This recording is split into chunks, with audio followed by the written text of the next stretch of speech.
안녕하세요. 전 몇 달 전 이혼을 하고 이혼녀로 돌아온 40대 여자입니다. 요즘은 결혼 전으로 돌아가 혼자 살던 때로 돌아온 것 같아요. 그만큼 실감은 안 나지만 이제 모든 것이 제자리를 찾았다는 생각도 들어요. 마음 한편으론 제 모든 게 텅 비어버린 것 같지만 이렇게 글로나마 제 속마음을 말할 수 있어 다행입니다. 저와 남편은 5년째 주말 부부 생활을 이어왔습니다. 남편 하는 일이 지방으로 한 번씩 옮겨 다녀야 해서 원래는 신혼 초부터 함께 다녔어요. 저희 아버지 생각이 났거든요. 아버지께서 이렇게 혼자 일을 하면서 지내다가 마지막에 남으로 돌아가시면서 저한테 하신 말이 가족끼리는 꼭 붙어 있어야 된다는 말이었어요. 그렇기에 아버지의 말이 생각이 나 제 남편만은 그렇게 만들고 싶지 않았어요. 아무리 직장 근처에 식당이 있다고 해도 아침이나 저녁을 엉망으로 먹다 보면 몸 상하는 건 금방이더라고요. 그래서 어떻게든 내가 직장을 옮겨 다니며 남편과 함께 다녀야겠다 생각했어요. 그리고 나중에 아이를 낳아도 전학시키면서 남편은 꼭 따라다니려고 했습니다. 결국 돈 버는 것도 우리 가족 잘 살자고 버는 건데 남편 몸 상하는 건 보기 싫었죠. 하지만 이런 마음도 잠시 남편 직업은 1년 이상 한 곳에 진득하게 머무를 수가 없었고 이곳저곳을 다니면서 일을 해야 했어요. 그래서 항상 원룸이나 심지어는 숙박업소에서도 사는 경우가 많았죠. 그리고 아이까지 생기면서 이런 생활에 적응을 하는 게 물리적으로 힘든 부분이 많았어요. 어느 누가 자기 애를 숙박업소에서 키우고 싶겠냐고요. 그래서 하는 수 없이 제 풀에 제가 먼저 지쳐 남편에게 주말 부부를 하자고 했어요. 그러니 남편도 애 생각하면 그렇게 하는 게 맞다고 미안하다고 했죠. 결국 저희는 하는 수 없이 주말 부부가 되어 일주일에 한 번씩 제가 내려가거나 남편이 올라오는 그런 생활을 했습니다. 몇 달이 지나니 저한테 우울증 증세 같은 게 오더라고요. 집에 갑자기 누전이 되거나 세탁기가 고장나는 사소한 일들 속에 남편의 빈자리가 너무 크게 느껴졌고 모든 걸 아이와 둘이 해결하고 살다 보니 언젠가부터 남편이란 사람이 없는 것처럼 느껴졌어요. 말처럼 주말마다 만나는 일도 불가능했고요. 주말엔 아이를 데리고 공원이라도 나가야 하는데 남편은 주말에 일이 생기면 집에 올라오지 못했고 아이에겐 아빠라는 사람도 순 낯선 사람이 되었죠. 한 번은 그런 남편에게 서운해서 오는데 2시간 반도 안 걸리는데 그걸 못 오냐고 투정을 부린 적이 있었어요. 나 같으면 퇴근해서라도 짬내서 오겠다고 하니 남편이 화를 내며 당신은 잘 모르겠지만 막상 일하고 와서 씻고 나면 바로 뻗어. 당신만 힘들어? 다도 힘들다니까. 그리고 애 보는 건 영상통화로 하면 되잖아. 라며 저보고 이해심이 없다고 하는데 저는 그런 와중에도 남편의 반찬 걱정이 되어 반찬 이야기를 했어요. 그러니 남편이 반찬도 이제 보내지 마. 우리 팀원 중에 장모님이 이 근처에 사는 분이 있어서 다 같이 나눠 먹으니까 라며 전화를 뚝 끊어버리더라고요. 그리곤 주말 부부가 된 지 1년쯤 되었을 땐 서로에게 소원해지더라고요. 원래 남편 없는 침대에서 잠도 못 잤는데 나중엔 남편하고 한 침대에 있어야 되는 게 답답하고 의무적으로 해야 되는 거사도 불편한 그런 사이가 되었죠. 남편이 아니라 진짜 남 같은 사이가 된 겁니다. 익숙해진다는 게 그렇게 무서운 거더라고요. 남편도 초반과는 다르게 한참 후에나 연락이 되고 문자를 남겨서 급하다고 해야 다시 전화가 올 정도로 서로가 각자 자리에서 지내는 연습이 완벽하게 적응이 되었어요. 근데 문제는 남편이 저한테만 소홀해지면 되는데 아이한테까지 소홀해지는 게 속상했어요. 아이가 유치원에 돌아와 상을 받았다며 아빠에게 연락하자고 전화를 걸면 남편은 정신이 어디에 가 있는지 대답도 제때 못하고 기계처럼 그래 하는 사람만 되었죠. 저는 이런 모습을 보고 아이에게 미안한 생각이 들어 제 스스로를 원망했어요. 혹시 내가 너무 무책임하게 남편과의 관계를 만들어버렸나? 하는 후회가 밀려왔거든요. 그래서 어떻게든 우리 관계를 다시 회복해야겠다 싶어 주말에 갈비찜, 전, 밑반찬, 국 등 종류별로 다 만들어 남편에게 갔습니다. 그러고 보니 이번 이사 때 말곤 남편 사는 곳에 간 것도 오랜만이라 사는 것도 좀 볼 겸 아이를 친정집에 맡겨놓고 저 혼자 그곳을 갔어요. 고속버스로 3시간 거리, 정말 마음먹고 떠나니 금방이더라고요. 역 근처에 있는 회사라 내려도 금방 갈 수 있었죠. 그리고 저는 깜짝 방문으로 남편의 원룸 벨을 눌렀습니다. 반가워할 남편의 얼굴에 잔뜩 기대를 하고 있었는데 의외로 남편 반응은 미적지근하다 못해 차갑더라고요. 문을 열자마자 제 손에 들려있는 반찬들을 보고 그거 반찬 주려고 여기까지 오냐? 그것도 애도 없이 혼자? 라고 하는데 내심 서운한 마음이 들었지만 여기까지 와서 쌓일 수는 없어 저는 끝까지 미소를 유지하며 애는 엄마한테 맡기고 왔어. 오랜만에 당신이랑 좋은 시간 좀 보내려고. 버스 타면 이렇게 금방 오는데 이제부턴 내가 자주 좀 올게. 와서 밥도 좀 같이 먹고 사랑도 좀 나누고. 자기 저녁은 아직이지? 라고 하니 벌써 일하는 분이랑 저녁을 같이 먹었다고 하더라고요. 집에 들어가 남편과 가까이서 말을 하니 술 냄새도 좀 나는 게 술도 한잔 했다 하더라고요. 회사 점퍼를 입고 푸석한 얼굴로 술에 취한 남편을 보니 안쓰러운 마음이 들었어요. 이렇게 주말에도 일을 하면서 생활비 보내주고 긴 밤을 혼자 보내는구나 싶어 그동안 무관심한 남편이 이해가 되며 되려 미안한 마음이 들었어요. 사람 2명이 앉아있음 답답한 이 원룸에서 말이죠. 저는 이미 밥은 먹었다고 하는 남편에게 싸가지고 온 반찬을 냉장고에 넣어두었고 바닥에 앉아있는데 남편이 술 기운 때문인지 갑자기 저한테 다가와 입을 맞추더라고요. 평소답지 않았고 워낙 이런 상황이 그동안 없었기에 어색해하고 있는데 자고 갈 거냐고 묻더라고요. 저 또한 이런 남편의 분위기를 맞춰주려고 자고 간다며 순순히 남편 말에 응했죠. 오랜만에 신혼 때 기분도 나고 약간은 낯설었지만 남편 품에 안긴 것도 오랜만이라 거기서 오는 편안함도 있었죠. 그렇게 저희는 뜨거운 시간을 보냈고 서로 사랑을 나누고 있는데 갑자기 문 두드리는 소리가 들리기 시작했어요. 그러더니 이내 비밀번호 누르는 소리가 들려왔고 문을 확 열더니 열린 문틈 사이로 뭔가를 툭 던지고 이 더러운 것들아 라며 소리를 치는데 전 대체 이게 뭔 상황인가 싶었고 이불 속에 들어가 숨어서 남편이 현관문 쪽으로 가는 것만 보고 있었어요.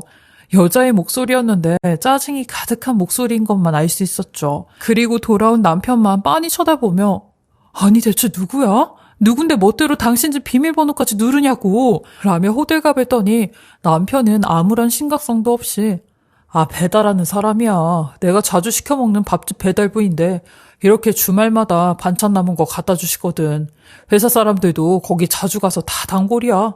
라고 하는 겁니다. 아니 그건 그렇다 쳐도 비밀번호는 대체 어떻게 알고 있냐고 했어요. 그러니 그게 내가 귀찮아서 저녁밥은 배달 좀 해달라고 하는데 퇴근 시간에 맞춰서 안에 좀 넣어달라고 할 때가 많거든. 야, 회사 사람들도 다 그래. 자주 그러니까 신경 쓰지 마. 저분 완전히 아줌마다 아줌마.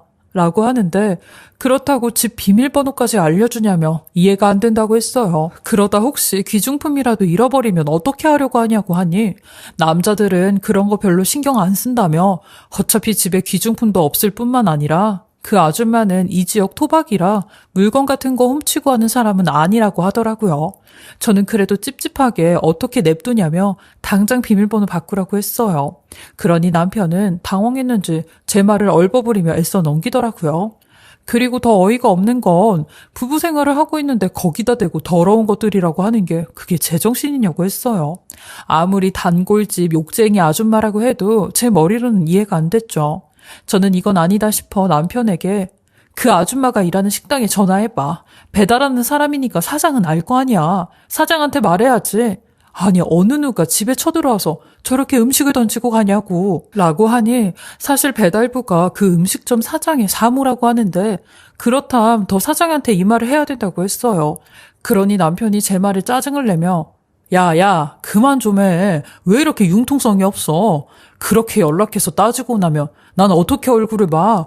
회사 사람들하고도 계속 그 식당 가는데 불편하게 어떻게 보냐고. 아무리 집에만 산다고 해도 사회생활도 몰라? 여기는 좁아서 소문 싹 다 난다고. 바누라 말에 일희일비하는 사람처럼 보이잖아? 라고 하며 개고생해서 돈 벌어다 주면 다른 집 와이프들은 고마워서 남편 편하게 해주려고 원룸 찾아오지도 않는다는데 당신은 이렇게까지 와서 꼭 초를 치고 가냐? 됐어. 분위기 좀 잡아보려고 한 내가 잘못이지. 막차 있으니까 그거 타고 올라가라. 라고 하는데 저도 도중엔 성질이 나서 간다고 하며 나왔어요. 올라오는 버스 안에서도 얼마나 화가 치밀던지 옷을 주섬주섬 입고 나오면서도 수치스럽고 복잡한 감정이 들었죠. 그게 그렇게까지 화를 낼 일인가 싶기도 하고 그 배달하는 아줌마의 정체가 궁금해지기까지 했어요. 그렇게 저는 집으로 왔고 평소에도 잘 연락하지 않던 남편과는 더 멀어진 상태로 지냈죠.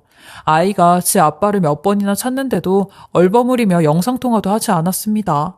그러던 어느 날 남편의 직장에서 연락이 왔는데 산재 처리를 해야 되는데 보호자의 확인도 필요하다는 그런 전화를 받게 되었습니다. 산재 처리라니 처음 듣는 소리에 남편이 다친 거냐고 물었어요. 그러니 토목 작업을 하다가 나무 파편이 남편의 얼굴에 튀는 바람에 좀 다쳤다고 하는데 제게는 이런 얘기도 하지 않고 혼자 치료를 받고 다니는 것 같았죠. 제가 연락을 해도 남편은 받지도 않고 하는 수 없이 평일 저녁에 급하게 표를 끊어 남편에게 갔어요. 도착하니 한 6시 정도 되었고 비밀번호를 눌러 집에 들어갔는데 역시나 비번은 바꿔놓지 않고 그대로 그 비밀번호를 쓰고 있더라고요. 그렇게 저는 남편을 기다리다 어질러진 집을 정리하고 있었는데 한참 집 정리를 하다 보니 비밀번호 누르는 소리가 들려왔어요. 그리고 현관문 앞에서 자기야, 들어왔어? 나 5층 최 반장님네 집에 좀 갔다가 다시 올게. 라며 문을 탕 닫고 나가는데 익숙한 그 목소리, 저번에 들었던 그 배달부 아줌마의 목소리였습니다. 저는 재빨리 인터폰을 들어 그 여자를 보는데 이내 사라지더라고요. 아무래도 제가 남편인 줄 알고 착각한 모양이었어요. 아니 도대체 이 아줌마랑 남편은 무슨 사이길래 자기라는 말까지 하며 다시 돌아온다고 하지 싶어 이 두 사람의 사이를 알아내야 될 것 같아 저도 모르게 신발과 가방을 챙겨 침대 밑에 몸을 숨기고 이 둘의 관계를 알아내기로 했죠. 그리고 얼마 뒤 그 여자가 집에 들어와 전화를 걸더군요. 자기 아까 집에 들어온 거 아니었어? 뭐? 아직 회사라고? 무슨 소리 난 것 같아서 자기 온 줄 알았는데 설마 또 와이프 데리고 온 거 아니야? 라는데 남편의 말에 자기 또 와이프랑 그딴 짓 하면 나 가만히 안 있을 거야? 라고 소리를 치더라고요. 아무리 취해도 그렇지 날 두고 그러고 있어? 자기 내 성격 더러운 거 알지? 작작해 라고 하니 남편 놈이 미안하다며 설설 기는 것 같았어요. 그리곤 당신 와이프 반찬은 내가 다 버린다. 어차피 안 먹을 거잖아. 자기는 내가 해주는 반찬만 먹으니까. 라는데 그 아줌마는 전화를 끊더니 제가 며칠이 걸려 만든 반찬들을 그대로 쓰레기통에 버리며 미친년, 지가 음식 잘하는 줄 아나 봐. 맛도 이상한데 이딴 거 하면서 잘났다고 들고 와? 이혼이나 해주지 쓰레기 같은 게 라고 하더라고요. 그 말을 듣는데 당장 튀어나가서 그 여자를 박살내버리고 싶었지만 남편과 함께 있는 모습을 꼭 봐야 할 것 같았어요. 그래야 두 사람의 관계가 더 확실해질 것 같았으니까요. 저는 숨소리도 제대로 못 내고 침대 밑에 숨어 있으려니 이대로 몸이 굳어 죽을 수도 있겠다 싶더군요. 다행히 제가 몸이 조그만해서 이 정도였지 안 그랬음 이 현장도 발각을 못했을 뻔했어요. 저는 최대한 조용히 숨을 쉬며 남편을 기다리고 있었고 때마침 남편이 들어와 자기야 나 왔어 하며 오더라고요. 아니 대체 저 늙은 아줌마랑 뭘 하는 건지 여자로서 자존심도 너무 상했어요. 그리고 오자마자 그 아줌마를 껴안는 소리가 들리더니 둘이 아주 가관으로 스킨십을 하는데 그 둘은 마치 침대에 다이빙을 하듯 위로 뛰어들었어요. 그리고 남편 놈이 좀 이해할 수 없는 말을 해대는데 자기 오늘 최 반장하고 좋았어? 빨리 최 반장 돈 싹 다 뜯어내고 그 인간하고 관계를 정리해야 되는데 자기 최 반장한테 비즈니스로 대해야 되는 거 잊지 마 라고 하니 그 여자도 아우 그럼 내가 한 번 바쳐 우리 자기랑 살림 차릴 돈 마련하는 거니까 걱정을 하지 마. 당신이야말로 와이프랑 언제 이혼할 건데? 라며 실랑이를 하는 듯 했지만 이내 남편 놈이 그 아줌마한테 오늘 내가 아주 최 반장보다 훨씬 더 잘해줄게 라고 하더라고요. 그리곤 둘이 불륜짓을 하고 있는데 저는 그 두 인간들의 짐승 같은 소리에 야 이 더러운 것들아 라며 소리를 쳤고 그 여자와 남편 놈은 소스라치게 놀라며 뭐야 사람 있어? 라고 했고 저는 침대에서 가까스럽게 나와 그 둘 앞에 나타났죠. 그리고 그 여자 얼굴을 쳐다봤는데 아니 세상에 저한텐 50대 아줌마라고 말했던 그 여자가 실은 50대가 아닌 20대 후반으로 보이는 아주 새파랗게 젊은 여자였어요. 당황을 한 그 여자와 남편은 아무 말도 하지 못한 채 저만 가만히 쳐다보는데 그 여자는 이불을 감싸며 얼굴을 숨겼고 남편 놈은 제 앞에 다가 무릎을 꿇으며 여보 아니 찬이 엄마 이거 다 오해야 오해.